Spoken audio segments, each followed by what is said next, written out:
Can a good God destroy an entire city? Day 6 of reading the Bible chronologically was chapters 18 through 21. And Abraham basically asked God the same thing. Shall not the judge of all the earth do right? So before we answer it, what had Sodom actually become? Strangers arrive near Abraham. Abraham runs to feed them.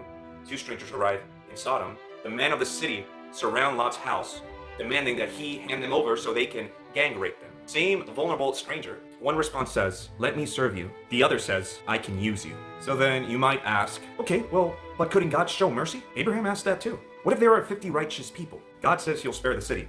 45? Yes. 40, 30, 20, 10. Every single time God says yes. Abraham isn't convincing an angry God to become merciful. He's discovering that God is already willing to spare the city. The horrifying part is they can't find 10. The city can't produce 10. But then another question. If Lot is being rescued, why is Lot himself so messed up? Because when the mob comes for the visitors, Lot offers them his 2 virgin daughters instead. And no, the Bible isn't saying that was righteous. God never asked that. The angels never asked for it. Lot has simply lived around Sodom long enough that even while opposing its evil, he started thinking like it. And this is where something clicked for me. Yesterday, Sarah needed a child. Use Hagar's body. Sodom wants sexual gratification. Use the stranger's body. Lot wants to protect his guest. Use his daughter's body. Later, Lot's daughters want children.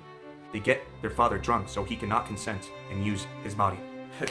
Different desires, same corruption. A human being stops being a person and becomes a tool for what I want. So God destroys Sodom. Problem solved, right?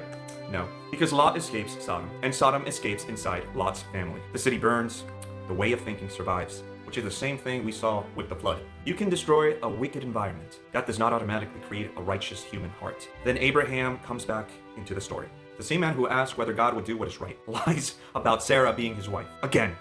And this time a foreign king has to rebuke God's chosen man for putting innocent people in danger. So maybe Genesis isn't afraid of our questions. Maybe it's deliberately making us ask them. Is God just? Look at Sodom. Is God merciful? Look at Abraham bargaining him down to 10. Are God's chosen people automatically righteous? Absolutely not. Then Genesis 21 begins. The Lord visited Sarah as he had said, and the Lord did for Sarah as he had spoken. Isaac is born. His name means laughter. Sarah once laughed because God's promise sounded impossible. Now she laughs because she is holding it. So Abraham asks, shall not the judge of all the earth do right? Genesis answers, yes. The much more uncomfortable question is, will we?